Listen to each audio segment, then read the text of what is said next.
si vous commencez à dire que le 25 ou le 31 vous le faites seul, vous imaginez pas l'angoisse que ça va créer auprès de l'auditoire. Ce qui se joue, c'est la question de la famille. AVS avec Philippe Robichon. AVS, à votre santé et bonne fête à tous, puisque c'est la période des fêtes de fin d'année. J'ai invité Lilia Romdan aujourd'hui. Bonjour et bienvenue. Merci, bonjour. Vous êtes psychologue dans la protection de l'enfance. C'est ça. Et le retour de Maximilien Bachelard, que vous avez été nombreuses et nombreux à demander. Bonjour Maximilien. Bonjour à tous. Docteur en psychologie et psychothérapeute.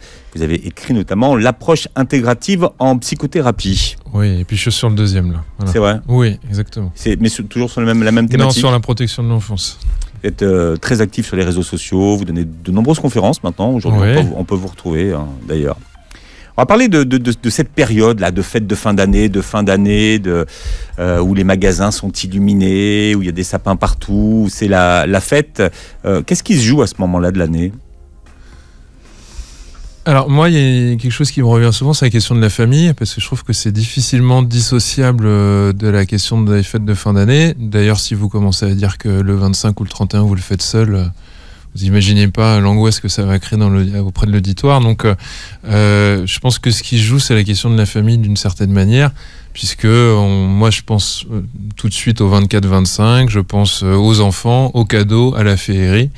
Et la question qui m'est venue quand on a parlé un peu de l'émission, c'est comment réussir à maintenir une féerie chez des enfants alors que par définition les adultes sont beaucoup plus clairvoyants. Et sont peut-être sortis d'une forme de féerie. Donc moi, c'est des questions qui C'est-à-dire que les adultes ne croient plus au Père Noël, au monde magique. On doit faire semblant, quoi. On doit faire semblant, et puis on doit acheter des cadeaux, et puis même si le pouvoir d'achat baisse pas forcément, on est tous persuadés qu'on a de moins en moins de sous, c'est de plus en plus compliqué. Mais il faut quand même maintenir, et moi ça m'intrigue toujours, comment on arrive à maintenir à l'intérieur, quand on a fermé la porte, la féerie avec les enfants, sachant qu'en même temps, derrière, on a les chaînes de télévision qui nous disent que tout est horrible et tout est de pire en pire, quoi. Voilà. Il y a clairement deux salles, deux ambiances. Enfin, moi je dirais même trois. Il y a ceux qui aiment cette période de fête, qui participent à cet, on va dire, esprit de Noël. Il y a ceux que ça déprime. Et puis il y a ceux qui sont indifférents, dont on ne parle jamais. Ceux qui sont indifférents à la période qui passe, pour qui c'est un jour comme les autres finalement. Bon, c'est peut-être une forme de résistance d'une certaine manière, quoi. Non ? Comment on pourrait voir ça autrement ? Peut-être une forme de protection. Je ne sais pas si on peut être vraiment indifférent à la période de Noël. Tout rappelle Noël quand on sort. Les décorations, l'ambiance, les discussions, la rythmicité change. Donc c'est plus, je pense, une façon de ne pas exprimer quelque chose, plutôt que de l'indifférence. Ouais. Et puis il y a cette question d'obligation du bonheur aussi, quand même, où ça va pas, et puis finalement les gens sourient, et puis ça peut nous renvoyer au fait que c'est compliqué pour nous et qu'on n'a pas envie de feindre le bien-être, le bonheur et l'émancipation. Donc je crois qu'il peut y avoir peut-être parfois une résistance à ce niveau-là, quoi, où on n'a pas envie de faire comme si, quoi. Certainement pas à ce moment-là, quoi. C'est ça, c'est ne pas participer à cette obligation, cette injonction de faire la fête. Ouais, je crois qu'il peut y avoir quelque chose comme ça, et puis après, c'est mon point de vue, mais le flot d'informations est toujours de plus en plus négatif, quand même, et puis d'un seul coup, tout s'arrête, et puis on vous dit, c'est la fête, c'est Noël, allons-y, mangeons du foie gras. Ça devient compliqué, cette histoire, quoi, finalement, de passer d'un truc à l'autre, quoi. Enfin, moi, je trouve que la transition est de plus en plus raide. Alors peut-être que c'est ma perception des choses, peut-être que les informations sont pas plus négatives, mais elles me semblent de plus en plus négatives. Et en même temps, il y a une sorte de trêve comme ça, où allez, on fait une pause, on n'a plus de problème, on fait tous comme si on rigole. Et après, il y a janvier qui arrive, quoi. Donc il y a quelque chose comme ça qui est compliqué pour moi, cette transition. D'abord, on appelle ça la trêve des confiseurs, d'ailleurs. Elle a un nom, cette trêve. Ouais. Lilia ? Je sais pas, moi je suis pas aussi tranchée que Maximilien. Ouais. Il parlait de féerie au début. Et pour moi, Noël, c'est vraiment ça. C'est-à-dire que c'est une parenthèse temporelle qui permet aussi à un moment donné d'oublier toutes ces injonctions qui font partie de notre quotidien et du coup qui permettent de se ressourcer pour aussi aborder autre chose autrement. Alors on pourrait aussi dire que c'est du déni si on avait envie d'être tout à fait dans la prolongation de ce que pense mon collègue, mais voilà, pour moi la féerie c'est ça, c'est de faire cette parenthèse dans le temps, dans l'espace qui n'est pas très simple, si on parle là tout de suite maintenant des grèves, de tout ce qui est en train de se jouer sur l'avenir et tout. ça va permettre de mettre de côté quelque chose pour pouvoir le réaborder autrement après. Voilà. Bon, un espace, un temps de récupération. Oui. Ouais. Aussi. Ouais, je vais faire le mec négatif, puisqu'apparemment Lydia est positive, mais c'est aussi le moment quand même où on va reconvoquer toute la question familiale. Donc on va revoir maman qui va encore crier parce que ça fait 4 heures qu'elle fait à manger, papa qui reste dans le salon et qui se fait engueuler par maman, les grands-pères, les oncles, les cousins, les tantes, tous les problèmes qu'on voulait peut-être à certains moments pas régler. On peut imaginer que dans certaines familles il n'y a pas de problème, pourquoi pas, mais on est obligé d'être convoqué autour d'une table quand même. Donc ça aussi c'est quand même un élément qui n'est pas forcément facile, puisque d'une manière ou d'une autre, comme on dit, moi j'ai pas envie de voir ton frère, j'ai pas envie de voir ma belle-sœur, j'ai pas envie de voir mon oncle, et qu'on est obligé, et c'est une injonction quand même. C'est une injonction. Et que c'est compliqué de dire, bah écoute maman, moi je viendrai pas à Noël parce que ça me saoule, j'ai pas envie de voir mon frère. Donc il y a un truc où cette obligation quand même si on n'est pas obligé d'être heureux, on va quand même être obligé d'être convoqué dans un même endroit, comme au tribunal, avec une injonction où on n'a pas le choix, on doit y être, quoi. Et où on devra faire semblant d'être heureux, ou on peut venir avec sa tête des mauvais jours? Est-ce qu'on peut venir avec la tête des mauvais jours quand à table il y a de la dinde, quand il y a des boules partout, des cadeaux qui nous attendent? C'est ça la parenthèse dont je parlais tout à l'heure. Oui. Donc oui, il va y avoir une injonction, mais ça va être une injonction paradoxale. Oui. Alors qu'est-ce que c'est qu'une injonction paradoxale, Lydia? Alors, l'injonction, c'est qu'effectivement, je pense que les fêtes de fin d'année, on appelle ça aussi les fêtes de famille, elles convoquent la famille avec toute sa problématique. Mais on va pas aborder la problématique familiale à ce temps-là. On va faire surtout attention de ne pas l'aborder. Vous voyez ? Donc, on n'a pas envie d'y aller, mais on va y aller avec le sourire. Voilà. Pour moi, l'injonction paradoxale, elle est là. C'est ça qui se passe comme tous les ans. Et oui, parce qu'on va le ritualiser en plus. Voilà, oui. C'est comme tous les ans, c'est comme la période des vacances, par exemple, où on reproduit des choses qu'on n'a peut-être plus envie de faire ou qui nous font plus plaisir, avec la joie et bonne humeur. C'est ça. Oui, et puis qui a envie d'être le responsable, celui qui appuie sur le détonateur, quoi. Donc la règle implicite quand même, c'est on va pas aborder les sujets qui fâchent, quoi. Embête pas ta sœur avec ça fait 6 mois qu'elle m'a pas appelé. Bon, on prend un peu sur toi, quoi. Les enfants sont contents, il y a le sapin, on va tous chanter. Donc il y a un truc comme ça où ça devient compliqué d'être le mauvais objet et de ramener sur la table certaines problématiques. Donc on a un contentieux, mais la règle c'est qu'on n'en parle pas. Et ça c'est compliqué quand même aussi. Je suis très négatif aujourd'hui, mais je pense que c'est une problématique qui, je pense qu'on peut tous plus ou moins s'imaginer que ça nous est arrivé quand même. De se retrouver à table et de se dire justement par définition c'est pas le moment où on va pouvoir en parler, parce qu'il y a aussi beaucoup de familles qui se retrouvent qu'à Noël en fait, hein. On l'entend souvent. Ou pour les fêtes, on parle de Noël parce que c'est Noël, ou pour les fêtes quelles qu'elles soient d'ailleurs. Oui, et les vacances on les fait pas tous en famille, assez souvent on fait ça avec sa petite cellule familiale, mais là vous devez voir toute une famille qui est convoquée par les parents ou les grands-parents, parce que c'est comme ça qu'on va le faire, et donc là ça devient compliqué cette histoire. Vous voyez, parce qu'à ce moment-là, on n'a pas le choix quand même. Il y a une forme de j'ai pas le choix. Oui, il y a une forme de j'ai pas le choix, puisque ce qui est convoqué, c'est l'identité familiale en plus. Chaque famille a son repas de Noël, a ses petites habitudes pour Noël. Il y a ceux qui ouvrent les cadeaux avant le repas, ceux qui vont les ouvrir après. Donc, comment venir dire, finalement, à ce moment-là, où on représente tout ce que l'on est, moi je fais pas partie de ça. C'est pas possible. C'est pas possible de le faire. C'est-à-dire que quelqu'un qui voudrait dire moi cette année finalement je reste chez moi, je vais regarder Netflix toute la soirée, c'est compliqué. À mon avis, c'est compliqué. Quand je dis c'est pas possible, c'est quand je rebondissais sur la phrase de Maximilien qui disait on veut pas être celui qui appuie sur le détonateur. C'est une place pas simple. Donc du coup, c'est plus facile de venir faire comme tout le monde. Oui, parce qu'en plus, vous êtes en train de casser un moment, je reprends Noël, mais ça peut être autre chose, vous cassez un moment de féerie pour les enfants. Donc je veux dire, celui qui fait ça est immonde. Donc ces petits problèmes, il faut qu'il les garde, même s'ils sont très importants. Donc il y a quelque chose qui contentionne un peu tout le monde et qui, pour moi, devient compliqué à ce moment-là, quoi. Voilà. D'autant qu'il faut penser aussi aux familles qui ne se réunissent jamais, sauf à ce moment-là. Parce qu'après, ça dépend de comment on fonctionne dans nos familles. Mais moi, si je vois toute ma famille tous les 2 mois, Noël, bon, pourquoi pas. Mais si je ne vois jamais mon frère qui est à 3000 km, c'est pas le même enjeu aussi quand même, quoi.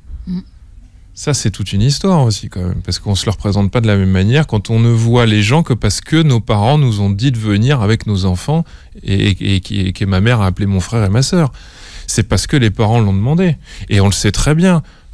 vous connaissez cette problématique, on l'a déjà entendu aussi. Papa ou maman n'est plus là, est décédé. Bah alors pourquoi on se réunirait, quoi? Enfin, je veux dire, c'est toujours maman qui l'a voulu, quoi. Ouais. Maman l'a toujours voulu, elle aurait aimé ça, et puis il y a le frère qui dit mais moi je m'en fous, et puis la sœur qui dit oui mais au moins pour maman on aurait dû le faire, quoi. Donc il y a quelque chose où une forme d'obligation quand même. C'est pas parce que c'est une obligation que c'est mal vécu, mais on est quand même convoqué, quoi. Je pense que les gens sont convoqués. Et ça, c'est quand même une variable importante. C'est clair. Si on fait le parallèle avec le domaine dans lequel on intervient, des familles qui sont souvent en très grande difficulté, qui ne voient pas leurs enfants toute l'année, la période de Noël représente quelque chose de très particulier. On voit une augmentation des demandes d'accueil de la part des parents, où on voit, et c'est la période la plus compliquée pour les professionnels qui interviennent auprès d'enfants placés, parce que le nombre de fugues ou de passages à l'acte augmente pendant la période de Noël. Même si ce sont des enfants qui n'ont pas l'habitude de voir leurs parents, qui n'ont pas de lien avec leurs parents, mais on voit bien que dans l'inconscient collectif, ça convoque à la famille. Ouais. Ça convoque à un temps convivial, même si la famille est chaotique, ne l'a jamais vécu. Chaque année, on se dit, cette année, ça va être possible. Enfin, voilà. Quand vous dites qu'on voit une augmentation des passages à l'acte, c'est-à-dire vraiment le soir du réveillon, ou c'est sur toute la période que ça s'accroît? Je pense que ça commence avec l'élimination des sapins, ça vient crescendo, et entre le 23 et le 26, il y a une vraie augmentation, parce que du coup c'est le moment où les enfants sont censés rentrer en famille, ou être avec leur famille, ou finir les préparatifs de Noël. Donc là, on voit beaucoup de fugues, beaucoup d'enfants aller dans leur famille sans autorisation, enfin voilà, tout ça. Ou bien des situations de violence sur les structures, et où c'était des enfants qui commençaient à s'adapter. Et là, on voit des choses, une violence éclatée, des comportements qui ne sont pas habituels. Et quand on commence à discuter, on voit bien que ce qui est en jeu, c'est ça, le non-retour en famille, le non-lien. Et en même temps, c'est la période de Noël, vous voyez, donc c'est assez dichotomique pour les enfants. Ça vient titiller quelque chose, quoi. Et puis après, même très, très pragmatiquement, vous êtes avec des professionnels qui vous encadrent et vous n'êtes plus dans votre famille. Alors, c'est qui ma famille? Il y a un jeune qui est retourné en famille, pas moi. Normalement, on ouvre des cadeaux. On pourrait dire, on va faire une grande fête avec tous les jeunes dans le foyer, mais sauf que certains vont adorer et d'autres, au contraire, ça va les mettre très mal parce que ça va leur rappeler qu'ils ne sont pas avec leur famille. Donc, pour moi, c'est très compliqué de pallier la famille et les fêtes de fin d'année, quoi. J'ai énormément de mal. Le 31 est autre chose, évidemment. Oui. Le 31 est autre chose, mais alors le 24-25, excusez-moi, mais quand vous parlez de Netflix, Philippe, moi ça me fait sourire. Est-ce que vous imaginez quelqu'un pouvoir dire, moi je vais regarder une série sur Netflix? Non. Je l'ai entendu pour la première fois l'année dernière, où il y avait des gens qui faisaient des soirées Netflix, carrément, et assumer. Ah oui, mais je suis pas persuadé qu'ils l'assument complètement auprès de leur famille. Moi, intuitivement, je les imagine plutôt inventer n'importe quoi. Pour qu'on leur foute la paix en disant écoute maman, je suis désolé, on va aller à tel Noël chez les voisins, et je suis pas sûr que ce soit facile de dire écoute papa maman, moi j'ai envie de me mater une série, j'ai pas envie de venir. Je pense que c'est quand même sacrilège, quoi. C'est un attentat terroriste de faire ça, quoi. Dans une famille, on peut pas faire un truc pareil. Enfin, il me semble. Oui, mais moi, je partage tout à fait ce que tu dis. Mais du coup, je me demande, si cette personne, quand elle passe la soirée devant Netflix, est-ce qu'elle le fait en étant heureuse? J'ai du mal à imaginer. Heureuse sous la couette. C'est ça. Seule, avec cette image qui convoque tout de suite. Enfin, moi, la Netflix, la couette, ça me fait penser à la dépression. Ou vous voyez, quelque chose de l'ordre de la séparation amoureuse quand on déprime vraiment là toute seule dans son lit, voilà. Bien. Il y a cette question qui revient sans cesse, et toi tu fais quoi pour les fêtes? Alors effectivement, Noël et 31, ça convoque pas vraiment les mêmes choses. Non, Lydia. Pour moi, Noël, ça convoque effectivement la famille, mais le 31, ça convoque les amis, la vie sociale, l'épanouissement, la nouba. C'est pas tout à fait la même chose. Le groupe, mais pas tout à fait de la même façon. Non, mais c'est vrai que quand les gens me disent parfois le 31, c'est avec ma famille, ça me fait un truc bizarre, moi. C'est clairement défini. Pour moi. Chez vous, c'est pas un jour dans la famille, dans ma famille, et un autre jour dans la famille de ma femme. Non. Le 31, moi, je l'imagine festif avec les potes. C'est 31 copains, 24 familles. Mais on fait quoi des parents? Alors on laisse tout seul le 31, quoi? Mais moi, j'associe ça, c'est étrange. Ouais. Et j'associe souvent à je veux pas laisser mes parents. Mais bon, c'est moi, je sais pas, parce que moi j'ai jamais fait le 31 avec les parents, quoi. Donc voilà.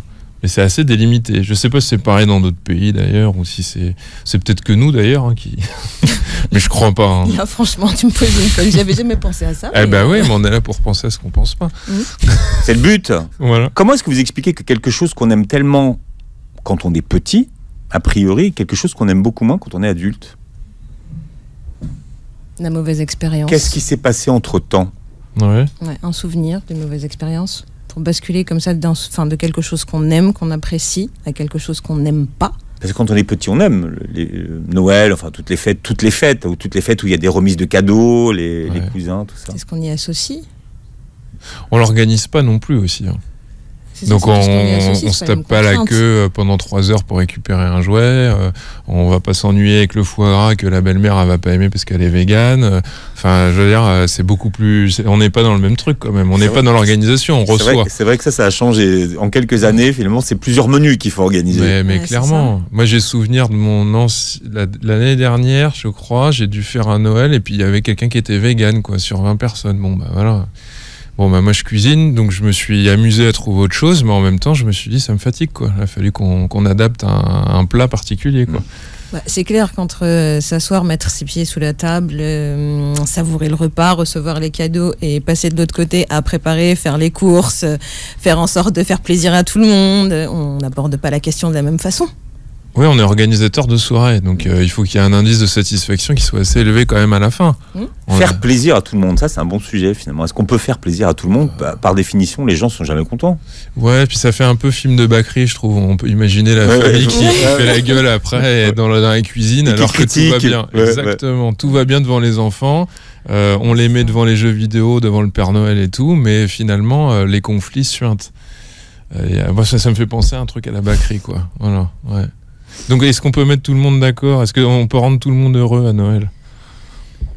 Compliqué ça. On mange bien finalement, on se retrouve tous, on est ensemble. On protège aussi. C'est chaleureux. On protège aussi parce que souvent quand même l'idée c'est de faire plaisir à maman parce que c'est maman qui a organisé la bouffe pendant que papa il s'occupait de montrer sa nouvelle voiture à son gendre et donc il faut quand même faire un bon sourire pour maman qui s'est quand même bien embêtée à faire en sorte que les enfants qui s'entendent plus depuis 10 ans se retrouvent et puis pour elle parce que à la fin un effort il faut quand même qu'on ait un grand sourire. Bah, c'est le minimum, c'est le deal. C'est comme ça qu'on paye ses efforts. On est heureux, on est satisfait. Mais oui, mais c'est complètement dingue alors. On est en train d'alimenter des trucs qui sont complètement faux. Et puis tout le monde le sait. C'est une belle illusion avec des lumières, des cadeaux. Et donc ça s'appelle une pièce de théâtre alors. Chacun a son rôle quoi. Commedia dell'arte. Voilà, la mère fait en sorte de ne pas regarder ce qui ne va pas. Les enfants font en sorte de lui sourire de manière un peu trop prononcée pour la rassurer. Et puis ça lui convient. On est d'accord? On est d'accord. Noël est prévisible. Souvent, quand on fait le Noël qu'on a l'habitude de faire, on imagine ce qui va se passer. Mais c'est ça qu'on aime, finalement. Ce qu'on aime, c'est retrouver cette chose qu'on a l'habitude de faire. Ouais. Ou pas. Ouais, il y a peut-être de ça. Ouais. L'habitude. Oui, l'habitude de manger une fois par an ce plat qu'on a toujours mangé, qu'on connaît, dont on connaît le goût, qui est rassurant. C'est ça, en fait, et que seule maman sait faire. Souvenir d'enfance. Ouais, et puis si j'étais psy, je vous dirais que c'est la prévisibilité entre l'enfant et la mère. Ce qui va rassurer et permettre le développement de l'enfant, il y a un élément important, c'est la prévisibilité de sa maman quand il est nourrisson. Il sait ce qui va se passer. La mère va pas faire des trucs complètement dingues, elle a des rituels et donc ça va permettre de caler l'enfant sur quelque chose de rassurant. Et c'est vrai que si je sais que ma mère va me faire les fameuses pâtes ou sa fameuse bûche, il y a quelque chose aussi du goût qui vient se convoquer. Il y a le sensoriel. Voilà, sa fameuse spécialité. Voilà. Ouais. Même si on sait c'est pas très bon, ça nous fait tous rire, on l'a tous aimé d'une certaine manière. Il y a quelque chose comme ça, même si c'est pas terrible. Ouais. Mais elle est tellement heureuse quand elle nous le montre. Elle reconvoque le sourire qu'elle nous donne jamais dans l'année. Et puis les adultes de 40 ans ont l'impression d'avoir 10 ans autour de leur mère aussi d'une certaine manière.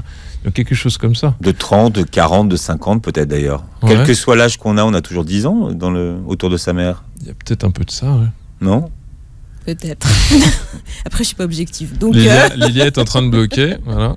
Lilia, vous avez convoqué mes résonances. Je suis partie en voyage. Bon, Lilia, vous préférez faire des cadeaux ou les recevoir ? Bon, si j'étais psy, je vous dirais bien sûr les faire. Moi, je préfère les recevoir. C'est vrai. Maximilien, vous ? Je crois que j'aime bien les recevoir aussi. Ouais, j'aime bien Et vous aimez les surprises? Ouais, alors moi j'aime beaucoup les surprises, mais en fait j'aime donner quand je suis vraiment sûr que ça va toucher singulièrement une personne. Faire un cadeau parce que ça devrait lui faire plaisir, moi ça me plaît pas du tout, je déteste ça. Moi il faut que ce soit personnalisé. Vous voyez, moi quand je vous ramène Lilia ici, Philippe, ce qui s'est passé, c'est quand j'ai reçu le mail, instinctivement j'ai dit je dois y aller avec Lilia. Et puis en off, j'irai pas sans elle en fait. Voilà. Et là, j'ai eu une pression terrible. Donc, moi, pas du tout. Mais après, j'ai dit bon, Maximilien. Mais c'est-à-dire qu'il y a. Je vous fais confiance. L'objet devient fort à ce moment-là parce que il est pas interchangeable en fait. Et la question du cadeau, pour moi, elle est importante. C'est que si ça vient pas toucher personnellement, autant filer un bon cadeau et puis dire tu te feras plaisir en pensant à moi. C'est ce que j'étais en train de me dire en répondant à la question en fait. C'est pas ni de donner ni de recevoir. C'est ce moment où on va penser ce qui va faire plaisir à l'autre. Ouais, et puis parfois, comment le surprendre. Parfois on se rend compte qu'on en a aucune idée. À côté de la plaque. Non, mais d'accord. Parce que c'est vrai que la question des cadeaux à l'époque, à cette époque-là, est centrale. Ouais. Maximilien dit c'est pas pareil de faire plaisir et de surprendre. Vous pensez pas à ce qui va faire plaisir, mais à ce qui va surprendre. Ah, c'est tellement meilleur. Ah oui, pour moi c'est une invitation à la nouveauté, mais si c'est pour donner ce que je voulais, le fameux casque, ça fait 6 mois que j'en parle, je te l'offre, c'est très bien, mais moi ça fait le soufflet il retombe en fait. Je suis très content et en même temps mon besoin est comblé. Mais moi c'est pas un besoin que je viens combler chez quelqu'un. J'ai besoin de combler quelque chose qu'il ne voit pas chez lui. C'est peut-être un peu trop farfelu ce que je raconte. C'est la question du désir. Mais oui, mais c'est pas du besoin. Mais ce qui veut dire que vous y prenez du temps, vous y pensez, que c'est réfléchi, que c'est pas 5 minutes avant chez Sephora. Quand j'ai ce goût-là en pensant à quelqu'un, je suis déjà heureux parce que je me dis je vais préparer quelque chose qui va le surprendre et qui va nous amener sur un terrain qu'on connaît pas tous les deux et qui va nous plaire. D'accord. C'est pas la même chose puisque tu parles de Sephora d'offrir. C'est intéressant. Je dis ça parce que je vois la queue. Je vois la queue 1 heure avant, le 24, et je me dis, mais voilà, c'est acheter pour acheter. C'est acheter pour acheter parce qu'on sait que la personne, elle aime tel parfum, je vais lui acheter tel parfum. C'est pas la même chose que de se dire, quand on a eu une discussion, elle m'a dit que jadis, elle portait tel parfum et que ça fait des mois ou des années, je l'ai pas vu le porter, du coup, je vais aller le chercher et du coup, je vais faire l'effort et ça va convoquer un souvenir en même temps et surtout le fait que la personne en face soit importante pour moi. Si j'ai fait cet effort-là, c'est parce que l'autre compte. Et c'est pas juste le moyen. Allez, super, hein. Nickel. Non, mais ça c'est bien emballé le discours. Cadeau. Mais c'est vrai que le cadeau c'est super important parce qu'il y a ceux qui ont l'impression qu'on leur fait jamais le cadeau dont ils ont envie ou qu'ils aimeraient ou non. Aussi. La question elle est circulaire parce que est-ce que je suis en capacité déjà de savoir ce qui est bon pour moi? Et la plupart de ces gens-là savent peut-être pas forcément ce qui est bon pour eux, ou alors ils pointent quelque chose et puis une fois qu'ils l'ont, ça fait plouf aussi. Et puis est-ce qu'ils sont suffisamment lisibles de l'extérieur pour qu'on puisse leur proposer quelque chose? Tout ça, c'est une question de relation en fait. Ouais. C'est une question de relation de personne à personne. C'est plus profond que trouver le bon ou le mauvais cadeau. C'est pas juste trouver le bon cadeau, c'est déjà quel type de relation. Est-ce qu'on a accès à, comme disait Maximilien, est-ce que l'autre nous donne accès à sa sensibilité, à ce qu'il est réellement, et puis est-ce qu'il est potentiellement, est-ce qu'on peut le satisfaire? Quand vous dites on donne un cadeau et puis derrière est-ce qu'on peut vraiment faire plaisir? Mais est-ce que l'autre est en capacité de recevoir? Est-ce que c'est une capacité de, vous voyez? Oui, vous voyez des gens qui sont toujours gênés quand on leur fait un cadeau.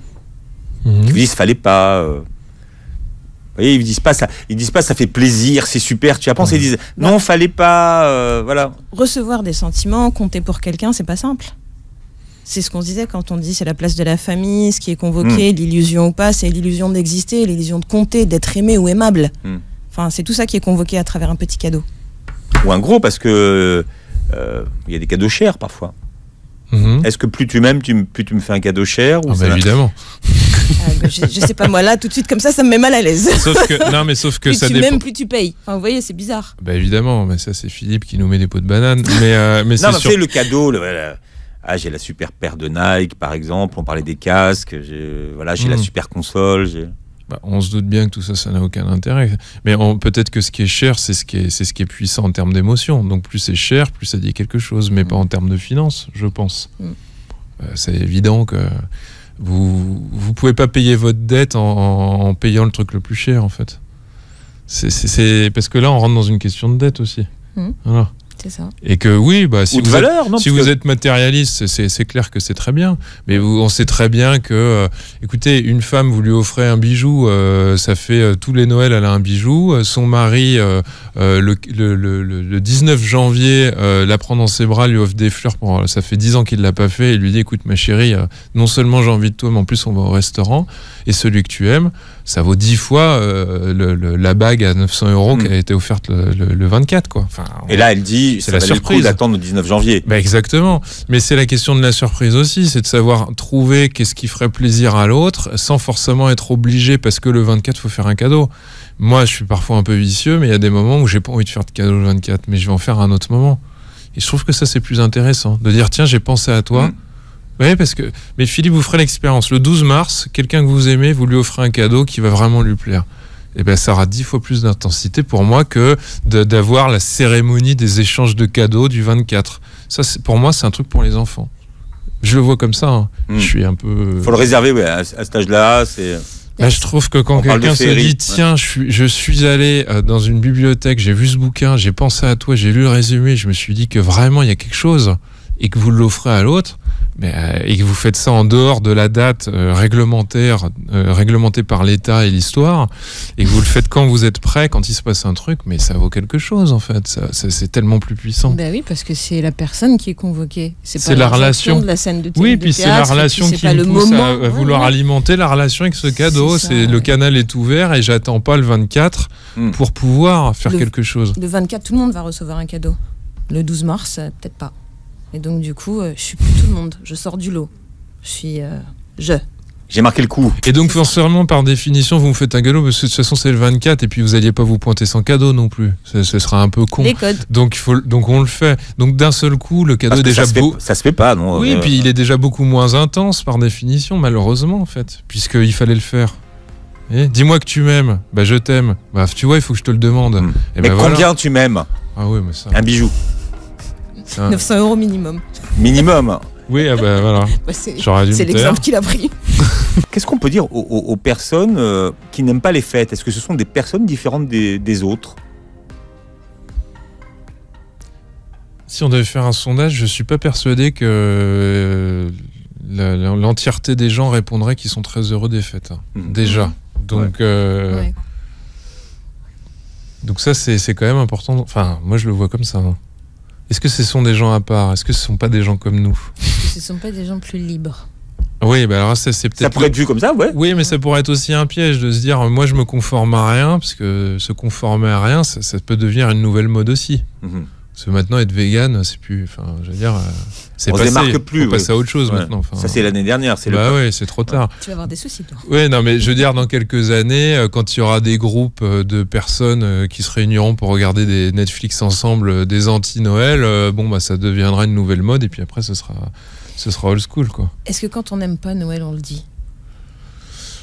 Noël, les fêtes, toute cette période en disant bah non, bah moi j'aime pas. Il y en a plein qui disent ça. Enfin, je sais pas, moi en consultation à mon cabinet, j'en ai plein qui arrivent en courant et qui me disent quelle horreur, je veux pas y aller, je déteste ça. Ça me fout les boules. Souvent, c'est cette phrase-là. Je suis pas bien. Il faut que j'attende que ça se finisse pour passer à autre chose. C'est ça qu'on veut comprendre et savoir comment on peut agir et qu'est-ce que justement vous apportez à ces gens-là et qu'est-ce que vous. Comment vous les aidez? Alors déjà, c'est pas un motif de consultation, parce que sinon, il faudrait que je trouve techniquement un moyen de rendre les gens heureux, ce qui voudrait dire que... Vous savez, la ligne du Père Noël est une ordure. Oui, mais parce que je crois que à chaque fois, ce sont des gens qui m'ont rapporté à 100% des cas une envie de ne pas croiser des membres de leur famille, et tout simplement, quoi, en fait. Tout simplement, parce qu'ils ont associé ça à quelque chose de compliqué. Alors ce qui les sauve à chaque fois, c'est de se dire, bon allez, on va essayer de se donner un peu de contenance pour les enfants, et on va se décaler en essayant de s'occuper de l'arbre de Noël, en faisant un truc sympa, etc. Mais ça a été toujours, en tout cas pour ma part, ceux qui me disent, ça me fout les boules, je suis pas bien, c'est des gens qui m'ont rapporté des morceaux d'histoire compliqués, quoi. Tout le temps, enfin. C'est forcément, systématiquement, le schéma familial qui est compliqué. Pareil, dans ma pratique ou de mon expérience personnelle, quelqu'un qui vient vous dire je n'aime pas la période de Noël, parce que c'est une période. Il faut la passer, quoi. Voilà, il faut la passer. C'est la chaîne familiale qui est convoquée. Et les gens disent toujours, en tout cas ce que j'entends, on est obligé d'être heureux, on est obligé de sourire, on doit faire la queue comme des idiots et ça me saoule. on doit dépenser beaucoup d'argent, etc. Moi, je crois pas qu'il faille mettre un couvercle là-dessus et pousser les gens à aimer Noël, mais c'est un élément qui parle de l'histoire de la personne. Et je suis pas sûr qu'il faille mettre un couvercle et amener les gens à sourire et à dire allez, ça va passer. Non. Comment parce que je serais dans une forme d'injonction. Une sorte de contre-injonction où je renforcerais le fait que allez, on sourit, c'est Noël. Mais en quel honneur, en fait. Il y a qui disent que c'est un état d'esprit, finalement. Bah oui, c'est fête de fin d'année. C'est la télévision. C'est la magie, c'est le miracle, c'est la féerie. Avec Noël. Ouais. Évidemment. Avec les fameux téléfilms. Alors c'est marrant parce que toutes mes ex à chaque fois étaient fans de ces trucs-là et à chaque fois elles m'ont toujours dit la même chose. Ah ben je l'ai déjà vu il y a 2 ans, j'ai déjà vu il y a 1 an. À croire qu'il y en a 25 à peu près qui tournent en rond sur toutes les chaînes. Il y a Sans famille, Maman j'ai raté l'avion, exactement. La Boum. Ah non mais moi je te parle pas des vrais films, je te parle des petits films à petit budget américains mal doublés. À Noël oui. Voilà et qui tournent toujours en rond et à chaque fois toutes mes ex m'ont toujours dit la même chose et c'est drôle. Ah ben je l'ai déjà vu mais j'adore, j'ai envie de le revoir. Après-midi M6. Exactement.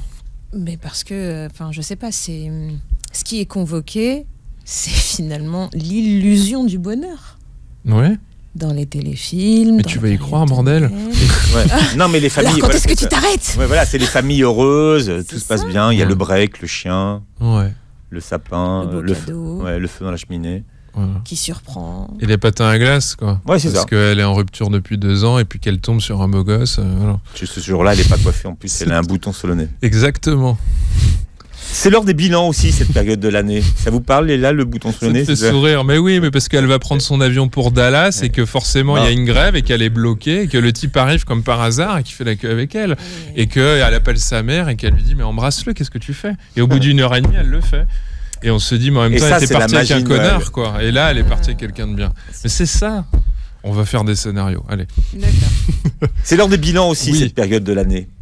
Des bilans comptables, non ? Et des bilans comptables, entre autres. Et le bilan de l'année qui s'est écoulée, de ce qu'on a fait ou pas fait, ou voilà, ce qu'on a fait de sa vie. Moi, je trouve ça marrant parce que c'est la période des bilans d'activité, donc je trouve que ça en dit long. Dans les établissements, ouais. D'accord. C'est la période des bilans d'activité. Donc effectivement, oui, ça convoque à faire un point sur là où on en est de l'année, de soi. Ce qui a avancé ou pas. Et c'est peut-être ça qui convoque la dépression plutôt. Ah, peut-être, ouais. De se dire, finalement, je m'étais fixé des objectifs parce le 1er janvier, tout le monde se dit... on arrête de fumer. C'est quoi tes bonnes résolutions cette année ? Je vais maigrir, je vais arrêter de fumer, aussi je vais avoir plein de fric.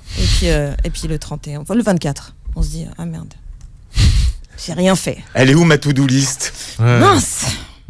Ouais, exactement. Avec le fameux mois de janvier, je crois que c'est en Angleterre où on boit pas là pour compenser tout ça. Dry January. Ouais, c'est ça. Ça n'a pas été acté en France, bizarrement. Ça commence de plus en plus, mais bon, vous savez comment c'est en France. Dans 10 ans, ce sera à la mode et on sera à autre chose en Angleterre, quoi. Mais nous, on a autre chose. Enfin, faut pas. On a quoi ? Nous, on a nos bourses à tabac. On a le Ramadan, c'est ça que tu veux dire ? Aussi ? Non, j'avais oublié. Pour recommencer quelque chose. Alors, mais c'est vrai que la période, la période de fête peut s'apparenter à cette période du mois de Ramadan, où aussi c'est un mois où les gens, font le bilan. Le point sur eux-mêmes. Retrouvent leur famille. Et à l'Aïd, il y a les cadeaux. Alors, l'Aïd, c'est la famille quand même, et les cadeaux. Ouais. Fin du Ramadan. Oh, le Ramadan aussi, c'est beaucoup la famille quand même. Hein. On va remanger chez ses parents. Oui, et on convoque les amis aussi, le voisin, et on ouvre la table, pas uniquement à la famille. C'est pas que la famille, le Ramadan. C'est une ouverture sur tout le monde, les voisins, les amis. On essaye de penser à l'autre. Enfin, moi, j'ai toujours entendu ça comme ça. Petite mise au point théologique, c'est pas de mal. Ce qui voudrait dire que Noël n'est pas un moment où on pense à l'autre, c'est ça ? Non, je les ai pas mis en opposition. Par contre, ce que je dis, c'est qu'on pense d'abord à la famille. Et puis à ceux qui n'en ont pas, par exemple, de famille. C'est ça qui est convoqué. À Noël ? Ouais. Alors moi, je sais pas ce que je sens. Alors normalement, l'idéologie catholique amène à ce qu'il y ait une assiette au bout de la table. Je trouve que ça, moi je l'entends moins ça. La part du pauvre, on disait d'ailleurs. Oui, sauf que moi je l'entends beaucoup plus au moment du Ramadan où je suis à chaque fois invité par les gens qui me disent viens manger. Ce que j'ai beaucoup moins à Noël où forcément le pote est parti avec sa famille et que on se retrouve en famille. Avec le Ramadan, il y a quand même une ouverture qui est plus clairement affichée à l'autre. C'est ça. À l'inconnu. C'est la famille dans un entre-soi fermé. C'est le cercle proche, comme tu disais tout à l'heure, les parents, les enfants, les petits-enfants. Le Ramadan, on se retourne dans l'autre sens. Ouais. Du coup, c'est quand je dis la dimension de l'autre, c'est sur l'extériorité, globalement. Ouais. Alors que Noël, ça convoque à l'intériorité. Ah, très bon résumé. Repli sur nous. On est en train de faire une jonction entre catholicisme et... Ah, c'est nickel. Et l'islam. On a une émission Ah bah voilà. interreligieuse. Bon, bah voilà. Lilia, on va vous inviter. Avec plaisir. Est-ce qu'il y aurait un truc pour ne pas tomber dans cette déprime passagère ou pas du tout? Il faut la vivre. Les médicaments. Moi, je vois pas d'autre chose. Un bon psychothérapeute. Ils sont pas là en période de fête. À mon avis, ils sont pas tous là. Mais est-ce qu'il y a des trucs finalement pour passer cette période? Des trucs. C'est-à-dire, quand je dis des trucs, c'est sortir de chez soi alors qu'on a envie de rester dedans ou Les gens ont trouvé le truc, ils achètent sur Internet déjà, pour pas se taper la queue. Alors, c'est déjà un truc. Je sais pas s'il faut le proposer. Je sais pas s'il y a des trucs, mais en tout cas, s'il y a un conseil, c'est s'écouter. Parce que, en fait, ce qui va être un truc, si c'est sortir parce que c'est beau et décoré, ça va reconvoquer ce qui finalement met mal aussi. Donc à chaque fois, on a la double interprétation. Donc peut-être s'écouter. Parce que là, on est face quand même à une solitude. Donc finalement, les gens sont seuls chez eux. Solitude ou un repli? Parce qu'il y a quelque chose qui est convoqué. C'est pas tout à fait la même chose. Oui, puis c'est pas la même chose. Une solitude, ça peut être aussi très bien vécu. Enfin, c'est pour ça, s'écouter. Ouais. Donc finalement, on peut bien le vivre. Oui, et puis même, je pense que même en allant faire les fêtes, on n'est peut-être pas obligé de le faire exactement comme on nous le demande, quoi. On n'est peut-être pas obligé de faire la bûche exactement de la même manière, et puis on n'est peut-être pas obligé de s'asseoir précisément comme on nous le demande aussi. Peut-être que la question d'être un peu créatif et de faire autrement est peut-être pas inintéressante aussi. Parce que vous savez comment ça se passe, hein. Tu sais faire la bûche, ça fait 5 ans que tu l'as fait, et en même temps ça te fatigue, mais personne ne veut la faire. Donc je crois que c'est aussi cette question, la rigidité. C'est-à-dire qu'il faut pouvoir trouver un équilibre entre la prévisibilité, les souvenirs qui rassurent, mais en même temps, ça peut être un peu chiant, donc pourquoi on pourrait permettre un peu de créativité et de se dire, on va faire autrement cette année. Cette année, on va inviter des gens, ou cette année, on va ouvrir les cadeaux à un autre moment, on va faire un repas complètement différent, parce qu'en fait ça nous fatigue tous d'avoir envie de vomir le lendemain après avoir mangé des kilos de nourriture. Donc je trouve que là on peut se retrouver, mais on peut un peu modifier la règle sans être obligé de suivre un peu comme des moutons ce qui apparemment ferait plaisir à maman, quoi. Oui, mais là on est dans le changement quand même. Mais c'est ça, entre deux, on pourrait peut-être aussi, sans forcément tout faire exploser, se dire mais pourquoi on ferait pas un peu différemment, quoi. Oui. Moi, je le vois comme ça. Hein. On essaye de créer un espace pour soi dans le collectif. Enfin, on essaye l'équilibre, il est là. C'est ne pas chambouler complètement la dynamique globale tout en essayant d'exister et de ne pas être effacé dans. C'est un peu, je crois, cet équilibre qu'il faut trouver. Alors là, aujourd'hui, maintenant, il y a tout se joue, enfin pas tout, mais beaucoup de choses se jouent sur les réseaux sociaux avec toutes ces photos, les fêtes sur Insta, sur les réseaux sociaux. Donc finalement, les gens qui ne font pas se sentent encore plus différents que les autres, qui affichent, vous voyez, cette forme de c'est les fêtes, on est heureux. On n'est pas très réseaux sociaux, c'est ça?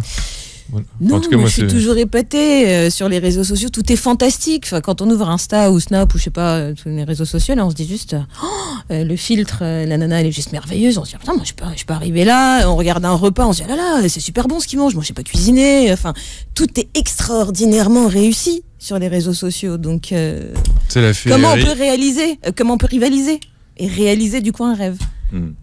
Donc c'est finalement 365 jours par an, c'est la féerie quand même, les réseaux sociaux. Donc il y a quand même quelque chose de compliqué, quoi. Et de faux. C'est peut-être ça la vérité, c'est de vivre 365 jours par an sur les réseaux sociaux. Finalement, comme ça, c'est toujours l'esprit et la magie des fêtes. Il y a un moment sur Facebook, on avait évalué, il y avait une étude où, passé un certain niveau d'amis, le sentiment harassant de dépression ou de solitude montait de façon exponentielle chez les gens. C'est-à-dire que arrivé à un certain niveau, en fait, ça prouvait que vous étiez en lien avec personne. Vous voyez ? Donc évidemment, il y a cette illusion du virtuel où on se dit je suis connecté. Bon, quel est l'intérêt de s'envoyer des photos ? On se doute bien que ça va pas bien loin et puis que ça retombe après par la suite. Donc moi je pense qu'il faut les bannir, mais bon après c'est autre chose. Je trouve que c'est dommage. De la même manière, c'est toujours compliqué de partir en vacances et de passer son temps à regarder à travers son caméscope ou son portable la magnifique statue dont on sait même pas le nom, on n'est même pas au courant. On n'est même pas au courant. C'est pas ça qui est important. Voilà, donc évidemment, vous recevez un cadeau. Moi, mon premier réflexe, c'est pas de le prendre en photo pour le partager à la terre entière, dont tout le monde se fout en fait. Mais donc, c'est pas la réalité en fait. Ouais. C'est ça qu'il faut qu'on se dise. Ouais. C'est que ce qui est proposé, c'est pas la réalité. Donc forcément. Puis il y a un moment donné où quand on est, enfin, je vais être un peu dur, mais si on est suffisamment à l'aise et tranquille avec ce qu'on a, on n'a peut-être pas besoin de le partager tout le temps à tout le monde. Qu'est-ce qu'on en a à faire, quoi. Enfin, je veux dire, à quoi, quelle est la plus-value que je monte à la terre entière que j'ai réussi ça, que j'ai ci, qu'on m'a offert ça. Bon, merci bien, quoi.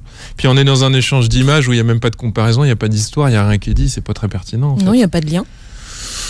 Mais bon, il y a une existence et puis on essaie de rivaliser, quoi. Mais Voilà. bon, Le mieux, c'est d'écouter Beurre FM parce que nous, on est là pendant les fêtes, au moins. C'est le conseil. Ouais, non, moi je dis c'est le conseil. C'est le conseil. Maximilien, vous faites quoi pour le 31 ? Alors le 31... c'est quoi le concept de cette année ? C'est-à-dire que le 31, pour moi, il n'est pas fixé cette année. On m'en a proposé quelques-uns à différents Quand même, endroits. vous avez une vie. Donc, J'ai voilà. une vie, j'ai eu 3 propositions que j'ai déclinées et je vais prendre ma voiture et je vais rouler. C'est l'image que j'ai. Alors, vous allez partir d'où ? Je vais partir de Seine-et-Marne et puis peut-être, c'est pas sûr, mais mon petit délire là, c'était de partir en Normandie. Là. Mais Voilà. pour aller où ? Au bord de l'eau. Ah, au bord de l'eau. C'est oui. s'il y a de l'essence, ça. Attendez, quand vous décrivez ça, c'est extraordinaire quand même. Parce que j'étais pas très chaud pour faire comme d'habitude. Mais en fait, je sais pas. Hein. Ce qui est intéressant, c'est ce que je suis en train de rêver. Ça se trouve, je vais rester chez moi et je serai très heureux. Sur Netflix. Voilà. Sous une couette. Non. Sous une couette. Non. Avec un un pot de pyjama glace. en pilou. Non, mais on verra ce qui va se passer. C'est-à-dire que le 24 est prévu, mais alors après le 31, je m'en fiche un peu. Rebelle. Je Non. roule avec ma voiture Non, et mais je c'est- vais shabadabada. Mais de- c'est- cheveux dans le vent. mais c'est-à-dire que je me laisse la porte ouverte à quelque chose d'autre. Après, chacun se le raconte comme il veut, mais moi, c'est ce que je me dis. Voilà. Merci Lilia, merci Maximilien de vous être arrêté à cette période de fête sur Beurre FM.